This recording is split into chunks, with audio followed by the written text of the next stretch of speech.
What's up, everyone? Welcome to season 2 of Interviewing the Affluent. My name is Kwame Barbour, and I'm the founder and CEO of Affluential Clothing. We are a mission-based streetwear brand that promotes the idea that wealth is a matter of inspiration. While there are many different ways to describe affluence, one may believe that it all ties back to wealth and how we express our wealthiness. Affluential Clothing, however, would like to redefine this idea and showcase affluence as a mindset rather than a lifestyle. And through these interviews, we hope to expand the world's perspective on what the word wealth means. Joining us for our first episode of Season 2, we're happy to introduce Donna Ismail, current junior and computer science major. Donna, how are you today? I'm okay. School stuff and work stuff, but I'm I okay. appreciate you taking the time to be here with us today. I appreciate you for having me. For those who don't know you, could you tell us a little bit about yourself and your time at the university so far? So I'm a junior, rising senior, in the School of Engineering as a computer science major with a minor in math. I'm originally from Bridgeport, Connecticut, but I moved to Nashville, Tennessee a couple years back. So I kind of live there most of the time, but I also live in Kurdistan, Iraq. So summers and longer breaks, I'm back there. Other than that, I'm an RA. I'm very involved on campus. I work a lot to raise awareness and advocacy and activism in general. Something I'm really passionate about, especially with the diversity on this campus. It's something that I appreciate and something that I look forward to working with. Gotcha, sounds good. If there's one value that you'll live by, what might that be? That's a hard one. I think I'm a person that has a lot of values, but I always have this kind of in the back of my head. Everything works out in the end, and if it hasn't worked out, it's not the end. That's something I try to live by because I feel like as a person, you're never doing good or bad. There's bad in the good, and there's good in the bad. You just have to kind of redirect your focus and understand that when you are here, you have to make it as meaningful as possible, and it'll all work out eventually. Gotcha. So talk to us a little bit about that, with that something that's always in the back of your head. Talk to us a little bit about failure. What do you think about failure? I when I was younger, I was always scared of kind of failing or not meeting a certain standard, and I think I hold myself to a very high standard. But as I've gotten older and the people I've met in my family and everyone around me, I tend to like see failure as more a learning and growing opportunity. So I'll be upset for like a couple minutes and I'll be like, why am I upset? Like I can grow from this. This is bottom, but I can only go up from here. Okay. So I think with the people around me especially, I never see someone when they describe a failure or when they've gone through something that could be seen as a failure, I don't really see that as a flaw or a failure in my eyes at least. It's just something that kind of makes us grow and makes us understand ourselves more as well as the world around us. Because how can, like, everyone has a different description of failure, Right. whether it be on a mental basis where you really didn't get as much done as you wanted to today, or an academic basis where your GPA is not where you want it to be, or even on a family basis, like how much time you spend with your family. So failure is very arbitrary, and I don't really define failure as a flaw, if that makes sense. That definitely makes sense. I feel like that's something that we experience every day as RAs. You said one person's failure is not a failure to the next person. So it's really a matter of understanding that even though you felt like you didn't do enough, you've probably done more than someone else, and somebody probably hoped to do what you've done today. So keeping that in mind, how would you say you measure success? Um, I measure success based on the people around me and the support I have.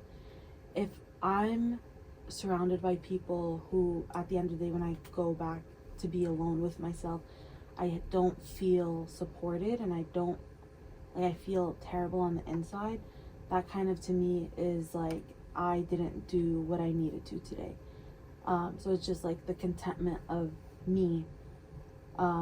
success is immeasurable, in my opinion, because if you only have 40% and you give 40%, you already gave 100%. So Right. I think that's what success really means. I don't think success can be measured by grades or the job offers you get or your resume. I think it's more about, it's not linear. Um, it's more on a personal basis, and making sure you leave being the best possible you and putting your best self into the world. Gotcha. Now, moving on, what would you do with your life today if you knew you couldn't fail? I tend to beat myself down a lot. But I'm also very self-aware. So I think I would live, you know, because like I feel like as myself, and the brain that I'm kind of in, I think I overthink too much, and I don't think I'm living. I think I'm more surviving, like making sure I don't die every day. But like, I would take those risks. I would live. I'd do something that I'm passionate about. I would go out into the world, like not care about what someone thought about me if I did something that I wanted to do. And I think going into school and university and seeing all these people around you who are like so career oriented, and you see like two very different spectrums: people who like are on top of their school and their careers and finding the best possible job, making the most money, and then you see these people who actually pursue their passions, and it's kind of like you don't know where you fall on that spectrum. I feel like I'm a very creative person. Like throughout my life, I'm a muralist. I run my own catering business. I'm also really big on philanthropy and community service. And sometimes I wish I could pursue that more and kind of expand on my creativity. Whether it be painting again or just going out and seeing the world, getting that inspiration to make myself feel better about the world, because I feel like we're at a place where the scales are not balanced. Right. But I also like, I kind of contradict myself because maybe I think the scales aren't balanced, but maybe someone else thinks that they're imbalanced in the opposite way. So I kind of would really like to live a little bit more, be more aware of myself, and when I do feel like I'm just surviving and I'm just here to do something that I know will make me feel more successful, more like myself, like a person that was put here to do something. Right. That's very interesting though, because we just talked about failure not necessarily being failure. There always being a lesson, and that always being something that we can grow from. So why is it that you feel that failure is what's holding you back from living necessarily, or those passions?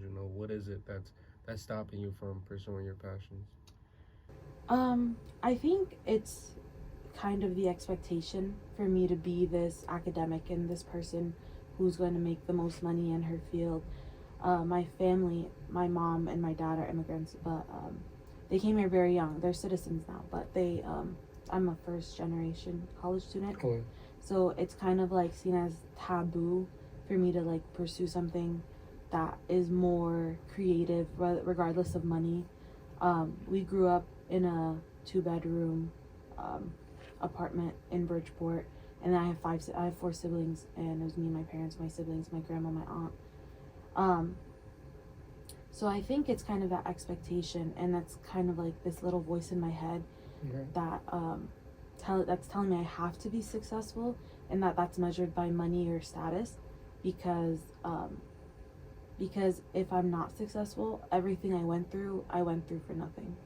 So what if I tell you that you're already successful? I would think about it. So let me tell you. For those of you who don't know, I am a member of the care team. I'm a care leader there, and we recently did hold a program on family expectations and the negative pressures that they create for undergraduate students. And this sounds very similar to that, and I just wanted to tell you that you are successful, and that wealth is not always material. Wealth really is a matter of inspiration. And you saying you being creative, we can't explore that creativity because you are still doing everything that you need to do academically and socially on this campus. So why can't we find time to explore that creativity as well? Yeah, I mean that's very hard for me. I'm always this person to tell everyone else to kind of go for it and make sure that they're happy with themselves and get the help they need to get to a good place. But I've never taken my own advice, and it's because like I said before, like the family expectations and just the expectations I've had for myself in general. So it's kind of like a negative connotation towards myself. Like I know that creativity is there and I know I can expand on it and I'm good at it, but there's something telling me like it's not enough, like you're not good enough until you reach this specific point. And like I don't know about you, but it takes like 15 words of affirmation to make me believe it, but then one negative kind of remark or comment, I'll believe it instantly, and it's like, but why? Like, and it's very weird. I understand that because it's very hard for me to accept compliments at this point. Everybody's telling me I'm doing great, and it's like, but am I really? Yeah. So I do understand that where it's like it takes those 15 words to make me truly believe it, but it only takes one negative to tear everything down. But I do want you to know that you do have a space within Affluential Clothing to explore that creativity. We are currently working on building a social community where we provide the opportunity for creatives to market themselves using our platform. So no matter if you're an artist, an author, a graphic designer, just giving you that space and that community to engage with and treat it as a side project. I know in a previous interview, I was actually with Remy, he talked about just getting started on side projects, not just being solely focused on what you do in the classroom, but finding your passions outside of the classroom as well. Moving forward, though, knowing that failure is a possibility, how do you stay inspired and motivated every day? I believe that I was put here to help others, and sometimes that can be negative and positive. So I think like when I see that I did something for someone and it helped them with their day even a tiny bit, I think that kind of keeps me going.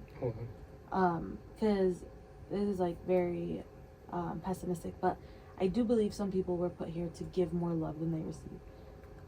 So I think even though sometimes I can have these like negative parts of my day, or as a lot of people say, like I'm a jinx, especially when it comes to like work and just life in general.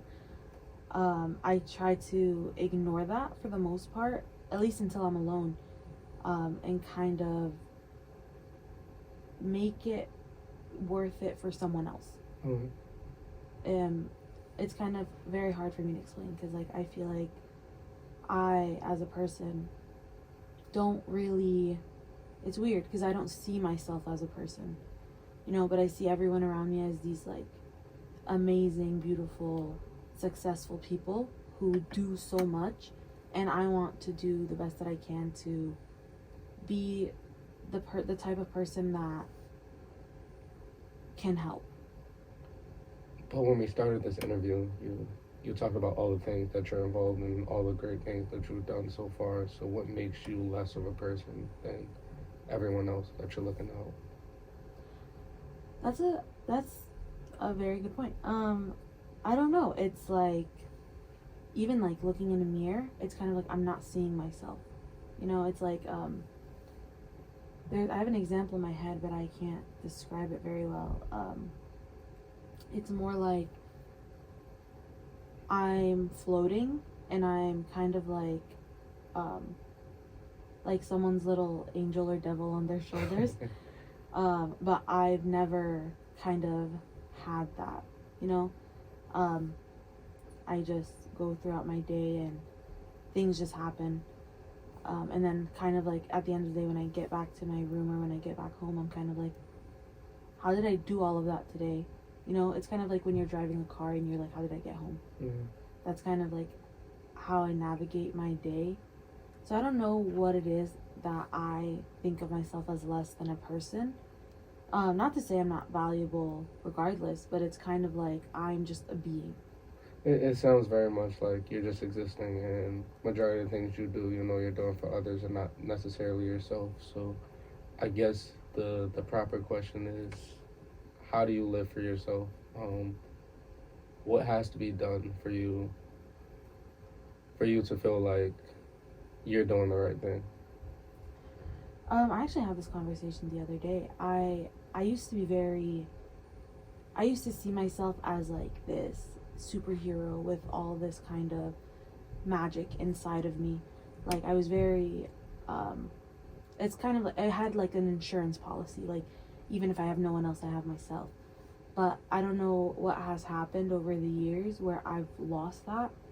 I've kind of run out of faith, Oh, run out of hope. Like and it's hard because I can't really think of something or something about myself. I mean that I can use to keep going, and that can get hard and it can get dark. But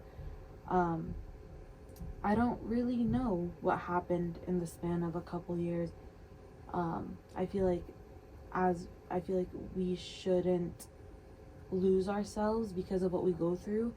And I say this all the time, like what makes our brain kind of lose hope on ourselves instead of kind of building ourselves up? Because if you're surrounded by nothing, shouldn't you be enough to fulfill what kind of makes you you? yeah. And it's weird because like the more people bring you down or the more negative things that happen in your life, it makes you kind of hate yourself more. But the thing is, you're such a positive person that nobody sees this, so it's like you really deal with it all yourself.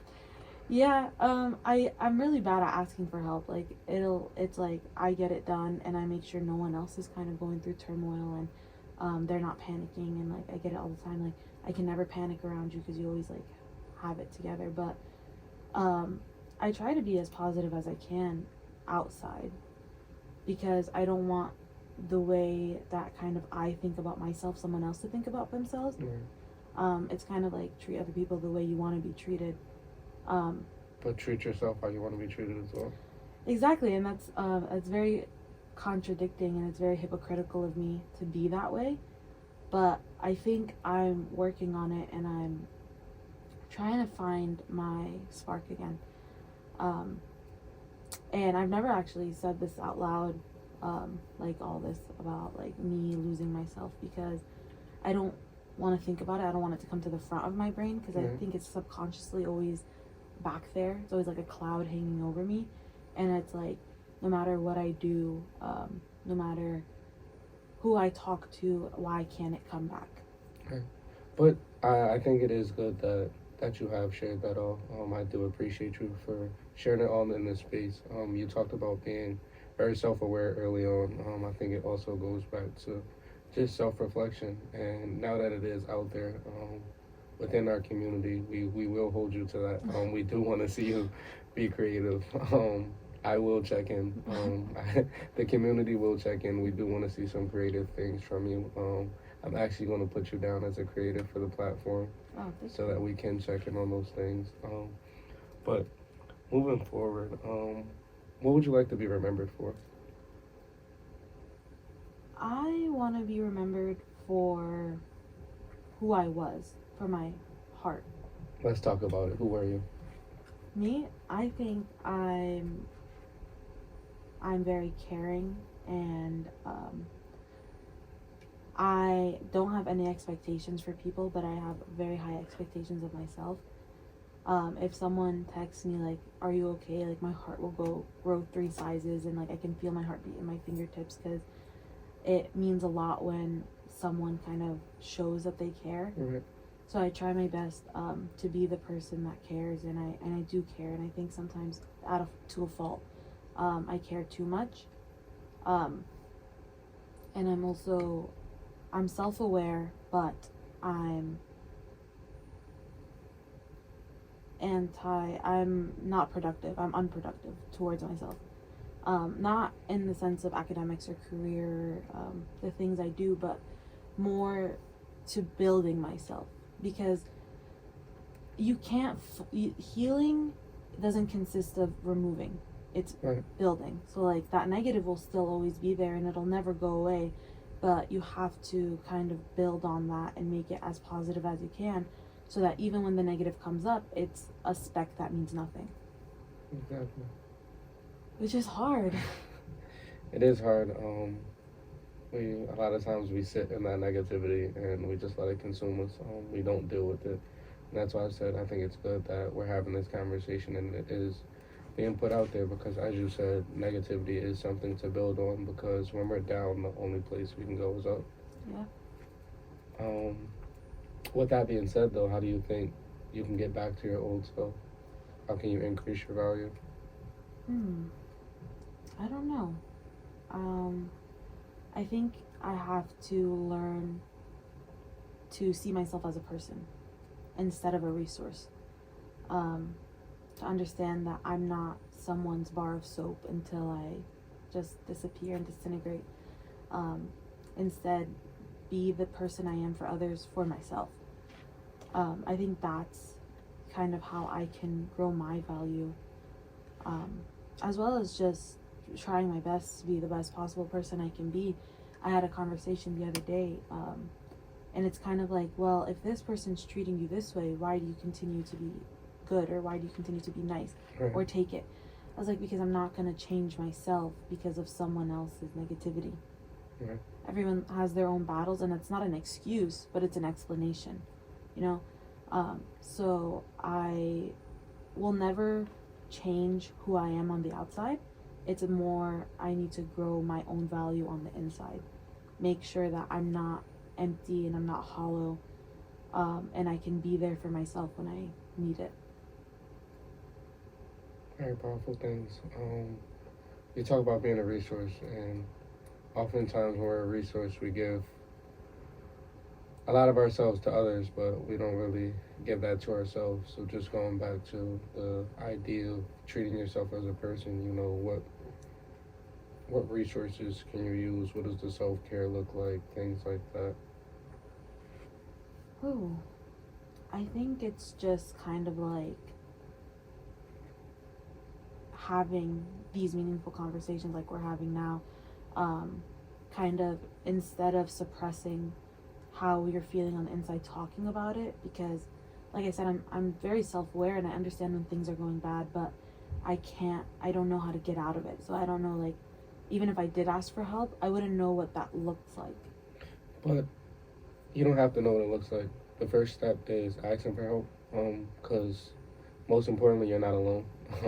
I'm sure you're not the only person with these feelings. It's just that we're so good at hiding our feelings because we want to avoid addressing those things that we put on facades for other people. So once we really do get to the heart of our feelings and emotions, we can address that as a community rather than by ourselves. We don't necessarily have to have the answer or the immediate fix, but just being on that journey together is powerful enough. Yeah, I definitely agree. I don't. Asking for help is just very something I struggle with a lot. It's because when you're always kind of used as a resource or someone that someone else can talk to, you, even though you've seen it and you've experienced it, you don't know how to do it for yourself, and you don't want to burden others. And it's kind of it kind of confuses me because I don't see it as a burden when someone else comes to me. So I should hold myself to that same standard. And I'm trying, I am, but I don't know. It's very, very hard, and I'm slowly getting better. Whether it be like if I'm really going through it, calling someone or letting them know like, hey, I'm not doing okay. Just so you're kind of aware. Right. And it's, again, the people around you are really the most important factor.